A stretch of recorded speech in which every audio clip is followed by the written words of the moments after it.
Hello everyone, welcome to NP maths hub. मैं हूं network पारा सर।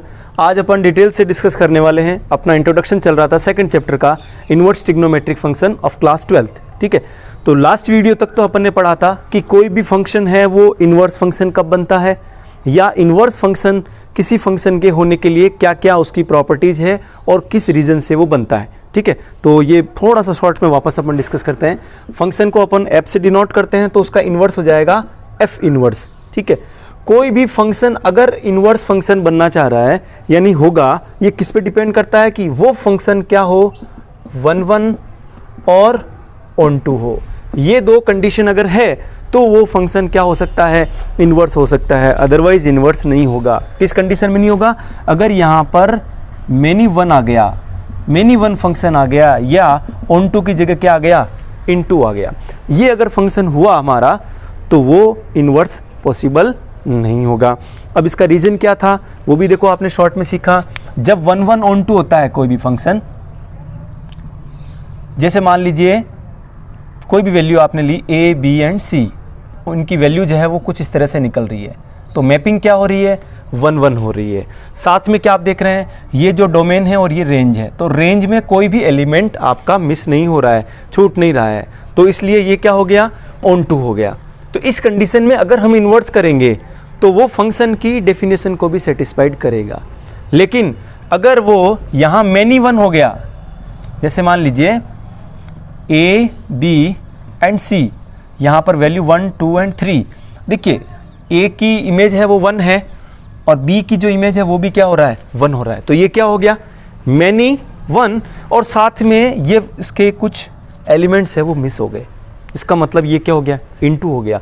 अगर इसका हमने ये फंक्शन था, चलो ठीक है, फंक्शन को सेटिस्फाइड कर रहा है, लेकिन अगर इन्वर्स निकाला तो ये कुछ इस तरह से बन जाएगा। ये डोमेन, ये रेंज, इस बार रेंज यहाँ आ जाएगी, क्या बन जाएगा, 1, 2 एंड 3, और डोमेन क्या बन जाएगा इसका, a, b एंड c। तो क्या देखेंगे आप, 1 किस किस की इमेज है, a और b की,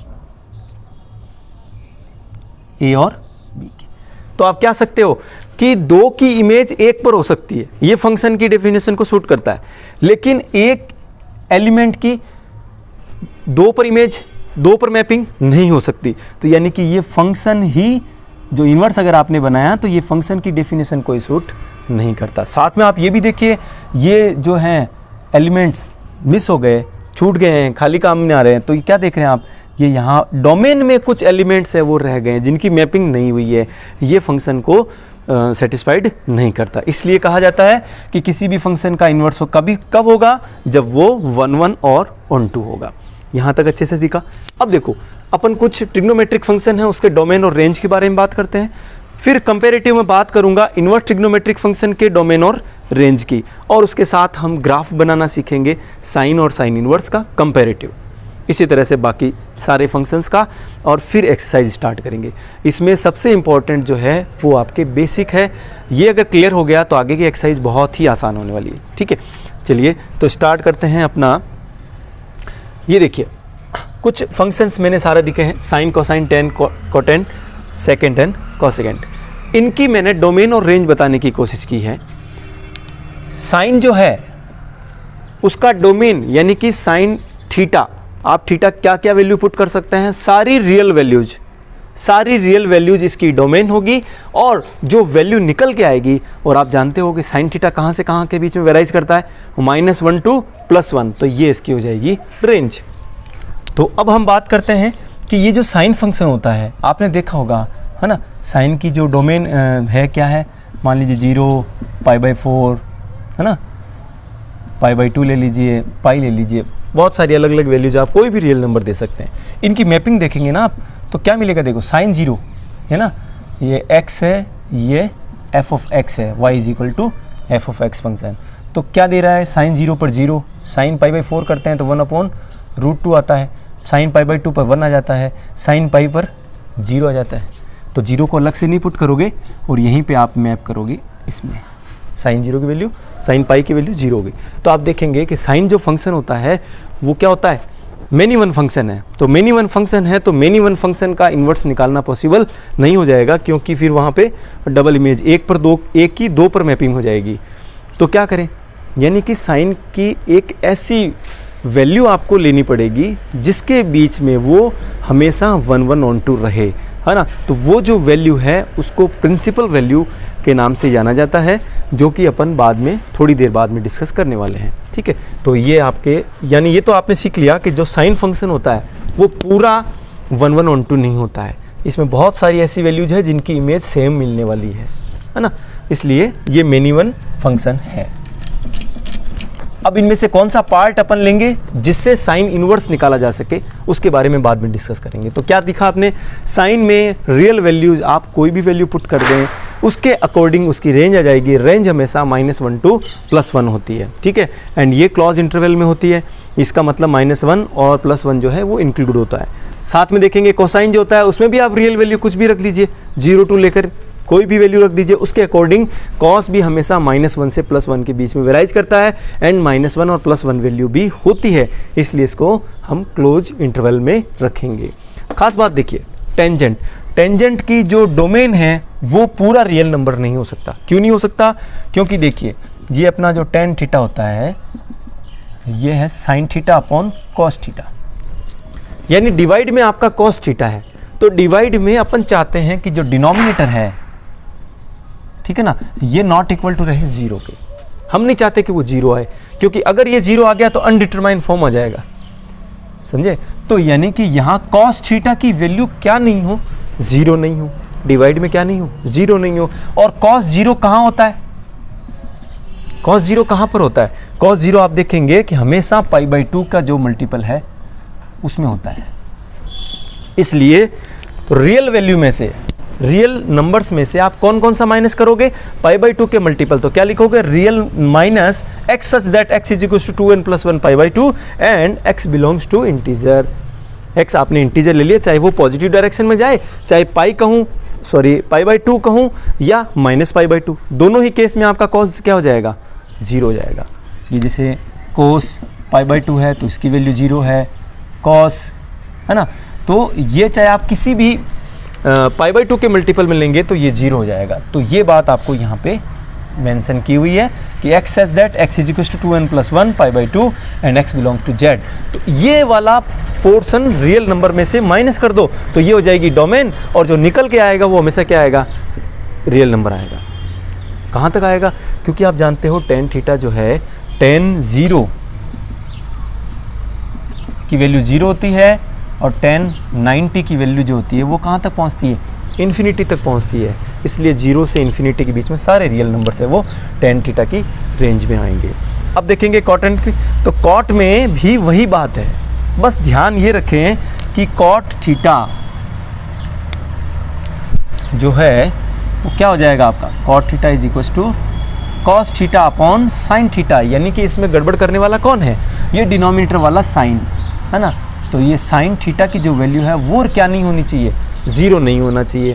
तो यहाँ पे 0 थीटा किस जगह पर आता है, किस थीटा की वैल्यू 0 आती है साइन में, तो हम कह सकते हैं डिनोमिनेटर में साइन का n पाई का जो मल्टीपल है, साइन पाई क्या होता है 0, sine 2 pi 3 pi and minus pi -2 pi -3 pi कहीं भी चला जाएगा तो साइन क्या जाएगा 0। इसलिए n पाई वाला मल्टीपल आपको माइनस करना पड़ेगा रियल नंबर में से, तो क्या हो जाएगा r minus x such that x is equal to n pi where n is belongs to z। और जहाँ से जो वैल्यू निकल के आएगी वो जैसे tan थीटा 0 से इन्फिनिटी तक वेराइज करता था, फिर इन्फिनिटी से वापस 0 की तरफ आ जाएगा, है ना। तो वो का वो पॉजिटिव में भी और नेगेटिव में भी। ग्राफ से अपन करेंगे तब और आपके डाउट सारे क्लियर हो जाएंगे। और जो निकल के आ रहा है वो क्या है, रियल नंबर्स, है ना। अब बात करते हैं अपन सेक थीटा जो है वो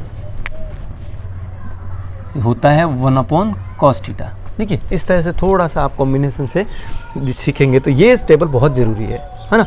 तो sec theta is equal to 1/cos theta, यानी कि यही चाहते हैं हम कि यहाँ डिवाइड में 0 नहीं हो। तो डिवाइड में 0 नहीं हो इसका मतलब cos थीटा 0 नहीं हो, तो cos थीटा 0 कहाँ होता है, तो इसके लिए वापस है वही π/2 का जो मल्टीपल है ना। तो π/2 का 2n + 1 मल्टीपल, है ना। ऐसा नहीं हो कि आप केवल π/2 ही माने, नहीं, 2n + 1। तो x क्या, इसका डोमेन क्या हो जाएगा, r minus x such that x is equal to 2n + 1 π/2 where n belongs to z। और जो वैल्यू निकल के आएगी वो सारा रियल नंबर नहीं आ सकता, क्यों नहीं आ सकता? क्योंकि वहां पर 1 और -1 नहीं आता। तो क्या हो जाएगा, रियल वैल्यू में से माइनस किया है किसको? ओपन इंटरवल को, -1 +1, इसका मतलब -1 और +1 नहीं आ सकता। तो ये हो जाएगा इसका सेक थीटा का। फिर देखिए कोसेक थीटा के लिए r - x such that x = n π। क्यों लिया? क्योंकि आप जानते हो कोसेक थीटा = 1/sin थीटा। इसका मतलब साइन यानी ये 1 डिवाइड में 0 नहीं होना चाहिए, अनडिटरमाइंड फॉर्म आ जाएगा। तो यहाँ पे साइन थीटा की वैल्यू जहाँ जहाँ 0 होती है वो कौन से मल्टीपल होते हैं? n π। तो x r में से उनको माइनस कर देंगे। तो क्या माइनस करेंगे? x such that x = n π, n belongs to integer. Integer means positive में भी जाएंगे और नेगेटिव डायरेक्शन में भी जाएंगे। तो उसका जो रेंज आएगा वो सारा रियल नंबर नहीं आकर के -1 और +1 को छोड़ करके, ये नहीं आ सकते। तो r माइनस क्या कर देंगे? -1 to +1, जो कि किस में है? ओपन इंटरवल में है। ठीक है, यानी ये वैल्यूज नहीं हो सकती रियल नंबर में से। ये बन जाएगा इसकी रेंज आपके कोसेक थीटा की। अब अपन बात करेंगे सेम इसी तरह से ये टेबल इन्वर्स फंक्शन के लिए, सारे इन्वर्स ट्रिग्नोमेट्रिक फंक्शन के लिए, उसके बाद इनको ग्राफिकली अपन रिप्रेजेंट करेंगे। ठीक है, चेक करते हैं। तो अब बात करते हैं अपने, देखो वापस मैंने एक टेबल बनाई है इन्वर्स फंक्शन के लिए, जिनकी डोमेन और रेंज को यहाँ पर मेंशन किया हुआ है, और उसके बाद साइन और साइन इन्वर्स एक्स का अपन ने ग्राफिकल रिप्रेजेंटेशन देखा। इन दोनों में कंपैरिजन से अपन डिस्कस करने वाले हैं। सबसे पहले देखिए साइन इन्वर्स की जो डोमेन है वो क्या हो जाएगी? जो अपने साइन की क्या थी? रेंज थी -1 to +1 के बीच में, जो क्लोज इंटरवल में थी, वो इसकी क्या बन जाएगी? इसकी डोमेन बन जाएगी। और रेंज क्या निकल के आई है? -π/2 से +π/2। ये ध्यान देना, ये -π/2 से +π/2, जबकि साइन की जो रेंज थी वो क्या थी? सारे रियल नंबर्स थे। यानी कि साइन थीटा की आप कुछ भी वैल्यू पुट कीजिए, उसके अकॉर्डिंग -1 +1 के बीच में अपने साइन थीटा की वैल्यू आ रही थी। लेकिन यहाँ पर उसको फिक्स किया है, कहाँ? किनके बीच में? -π/2 और +π/2 के बीच में। तो इसको जो है स्पेशल नाम देते हैं अपन प्रिंसिपल रेंज। क्या नाम देते हैं? Principal range. ये रेंज नहीं, वास्तव में प्रिंसिपल रेंज है। क्यों है? ये देखिए, इसके लिए आपको कर्व बनाया हुआ है। ये अपना साइन थीटा का कर्व है, 0 पर इसकी वैल्यू 0 हो जाएगी, और जैसे जैसे साइन π/2 की तरफ बढ़ता है तो साइन मैक्सिमम पहुंच जाएगा 1 पर। ठीक है, उसके बाद साइन π/2 से जब पाई की तरफ जाता है तो वो धीरे धीरे डिक्रीज होकर के कहाँ पहुँच जाएगा? 0 पर इसकी वैल्यू आ जाएगी और फिर बढ़ेगी। इसी तरह से नेगेटिव डायरेक्शन में साइन -π/2 पर मैक्सिमम मतलब मिनिमम -1 तक पहुँचेगा, और फिर ये इंक्रीज होकर के 0 पे आ जाएगा साइन -π पे। तो ये ग्राफ आपके सामने बना हुआ है। अब देखिए क्या हो रहा है, अपना जो साइन जो होता है फंक्शन, वो मैन्युअल होता है, 1 नहीं होता है। क्यों नहीं होता है? क्योंकि देखिए एक ऐसा पॉइंट ले लीजिए आप, ये 2 पॉइंट है, इस पॉइंट पर और इस पॉइंट पर, दोनों पर आप देखिए वैल्यू है क्या मिल रहा है आपको? इस पॉइंट पर थीटा की वैल्यू आपने कुछ ली, ये वैल्यू आई। यहाँ पर थीटा की वैल्यू कुछ अलग ली है ना, लेकिन उसकी भी वैल्यू क्या आ रही है? सेम आ रही है। इस पॉइंट पर देखो, तो क्या देख रहे हैं? एक ही पॉइंट के 2 इमेजेस बनेगी, है ना। इसलिए कहते हैं कि ये मैन्युअल फंक्शन हो गया। तो साइन मैन्युअल फंक्शन है तो उसका इन्वर्स पॉसिबल नहीं है। तो क्या कहा कि एक ऐसी रेंज निकालनी है, एक ऐसा वैल्यू आपको निकालना है जो ऑल ओवर वर्ल्ड वाइड उसके लिए सेटिस्फाइड होगा, उसको मानेंगे। तो उसके लिए क्या माना? एक ऐसी रेंज मानी है, वो है आपकी साइन π/2 प्लस यहाँ से लेकर के साइन -π/2, इनके बीच में ये वाला देखिए, यहाँ से वैल्यू लीजिए, ये वाला जो ग्राफ का पोर्शन है, ये वाला, इसमें आप देखो प्रत्येक पॉइंट पर अलग वैल्यू है। इसका मतलब साइन इनवर्स इसमें एग्जिस्ट करेगा। आप चेक कीजिए, यहां से लेकर के ये वहां पर 1 पे था, 1 से डिक्रीज होकर 0 पे आया, और 0 से और माइनस में जाकर के -1 तक पहुंचा है। तो ये मैक्सिमम वैल्यू, ये मिनिमम, तो -1 to +1 ये रहे। तो ये इसकी हो जाएगी डोमेन, और रेंज क्या निकल के आएगी? यहाँ π/2 पॉजिटिव, यहाँ पी/2 नेगेटिव, तो -π/2 से +π/2, और वो भी क्लोज इंटरवल। ठीक है, तो ये जो आपका रीजन है, साइन एक्स की ग्राफ का, ये वाला कहलाता है प्रिंसिपल वैल्यू। तो यहाँ से निकल के आई साइन इनवर्स की अपनी रेंज -π/2 से +π/2, और डोमेन है -1 to +1 क्लोज इंटरवल। क्लियर है यहाँ तक? अब देखो आप साइन एक्स का जो ग्राफ अपन ने सीखा, साइन इनवर्स एक्स का भी ग्राफ देख लीजिए। तो ये आप इन दोनों को कंपैरिजन करते हुए सीखोगे तो प्रॉब्लम नहीं आएगी। साथ में अपन देखते हैं कॉस इनवर्स एक्स। तो कॉस इनवर्स एक्स की जो डोमेन है वो -1 to +1 हो जाएगी और इसकी जो रेंज निकल के आएगी वो 0 to पाई क्लोज इंटरवल। इसका मतलब ये दोनों उसमें शामिल हो जाएंगे, क्योंकि अपन जानते ही हैं कॉस 0 की जो वैल्यू होती है 1 मैक्सिमम एंड कॉस पाई है वो -1, तो -1 to +1 के बीच में है, तो उसी से निकल के आई है कॉस इनवर्स की डोमेन और रेंज। टेन इनवर्स में सारे रियल नंबर्स ले लेंगे अपन। अपना टेन का याद कीजिए, टेन थीटा में जो रेंज थी वो क्या था, सारे रियल नंबर्स थे, लेकिन उसकी जो डोमेन है वो अपन ने क्या किया था, रियल नंबर में से कुछ माइनस किया था, यही माइनस किया था 2n+1 π/2 वाला जो फैक्टर था वो वाला। तो यहाँ पर रियल नंबर्स में से क्या माइनस कर देंगे, माइनस π/2 से प्लस π/2 ओपन इंटरवल, यानी कि इन दोनों को शामिल नहीं करना है। कॉट इनवर्स में r -0 to pi open interval, और ये हो जाएगा आपके सेक इनवर्स एक्स में, तो 1 माइनस ये नहीं रख सकते, तो रियल नंबर वैसे इसको माइनस कर देंगे, तो उसकी जो डोमेन रेंज निकल के आएगी प्रिंसिपल वैल्यू की वो क्या जाएगी 0 to पाई माइनस π/2। ये माइनस π/2 पर सेटिस्फाइड नहीं होगा, इसलिए उसको माइनस कर दिया। ठीक इसी प्रकार से कोसेक इनवर्स की, तो ये टेबल आपको अच्छे से याद करनी पड़ेगी, उसके अकॉर्डिंग अपनी एक्सरसाइज स्टार्ट करते हैं। ठीक है, तो थोड़ा ग्राफ पर डिस्कस कर लेते हैं अपन। Sine x y equals to sine x अपना जो फंक्शन है, तो उसमें क्या था आपका, देखिए 0 पर वैल्यू 0, साइन π/2 की तरफ गए तो पॉजिटिव में 1 और नेगेटिव में आए तो -1, तो ये यहाँ तक इसकी प्रिंसिपल वैल्यू प्रिंसिपल रेंज बन जाएगी। ये साइन एक्स है, और जैसे जैसे साइन π/2 से प्लस उधर पाई की तरफ जाता है तो नेगेटिव डायरेक्शन में आ जाएगा। ये था आपका साइन एक्स का, अच्छे से समझ लिया।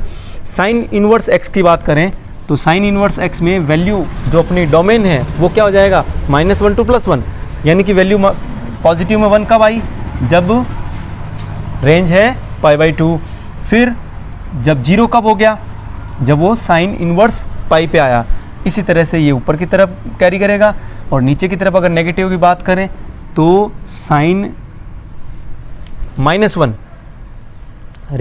डोमेन डाल दिया आपने -1 कब आएगा, तो उसकी रेंज निकल के आ जाएगी -π/2, और फिर ऐसे ही आगे जाएंगे 0 आ जाएगा, तब वो उसकी रेंज निकल के आएगी -π, और ये इस तरह से कैरी हो जाएगा। ठीक है, अब थोड़ा बात करते हैं अपन कॉस एक्स और कॉस इनवर्स एक्स के ग्राफ पर।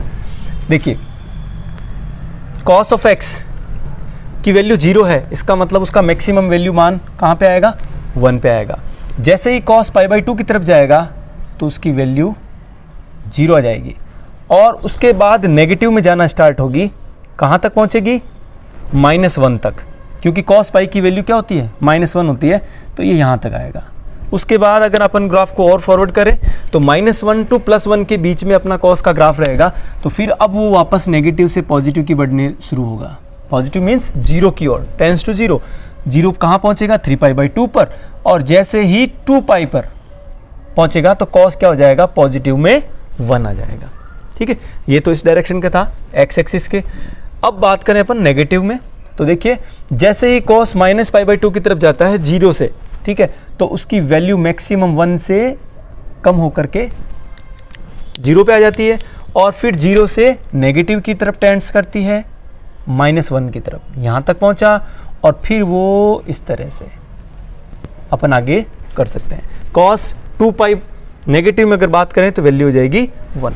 ये तो है कॉस ऑफ एक्स का ग्राफ। अब इसका इन्वर्स कॉस इन्वर्स एक्स, तो क्या करा, सबसे पहले आपने जो एक्स एक्सिस और वाई एक्सिस है उनको आपने इंटरचेंज किया, यानी जो एक्स एक्सिस है वो क्या ये बन जाएगी, इसको आपने इस तरह वर्टिकल ले लिया, एक्स की जगह वाई और वाई की जगह एक्स।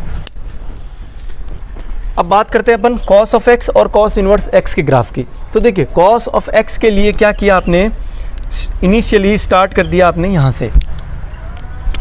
कॉस ऑफ एक्स अपना जो डोमेन है वो तो रियल नंबर होता है, तो आपने क्या लिया 0 पर इसकी वैल्यू देखी तो मैक्सिमम 1 मिली आपको।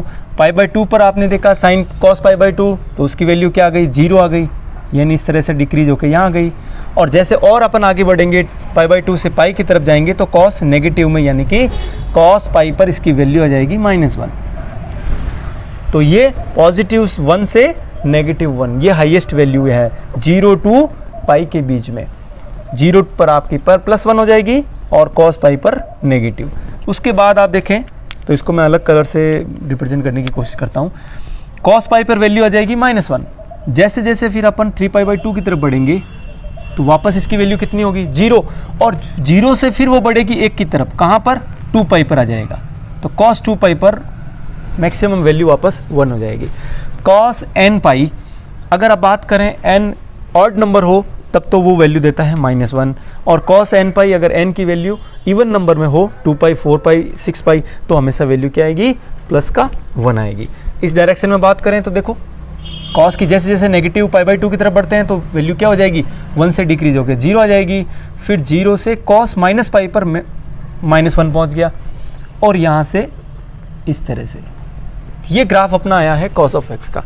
तो जैसे अपन ने साइन में देखा, प्रिंसिपल रेंज देखी कि किस जगह पर वो 1 ऑन टू फंक्शन है, तो वो आप चेक कीजिए इसमें ये वाली जो रेंज है यहाँ से लेकर के यहाँ तक, रेड पोर्शन जो मैंने बताया है, इसमें आप देखिए कि प्रत्येक फंक्शन प्रत्येक डोमेन के लिए उसकी रेंज क्या दे रहा है, वो फंक्शन अलग दे रहा है। इसलिए ये यहाँ से लेकर यहाँ तक यानी कि 1 to -1 की जो वैल्यू है उसके बीच में, यानी कि cos ऑफ x के लिए डोमेन क्या बताया आपने, वैसे तो रियल नंबर होता है cos x के लिए, लेकिन अगर इन्वर्स का पॉसिबल होगा जब अपन किसके बीच में वैल्यू लेंगे 0 to π, क्योंकि जो cos इन्वर्स की जो डोमेन है वो -1 to +1 है ना। तो इस तरह से ये जो ग्राफ शो कर रहा है वो अपना cos इन्वर्स x का ग्राफ है, ठीक है।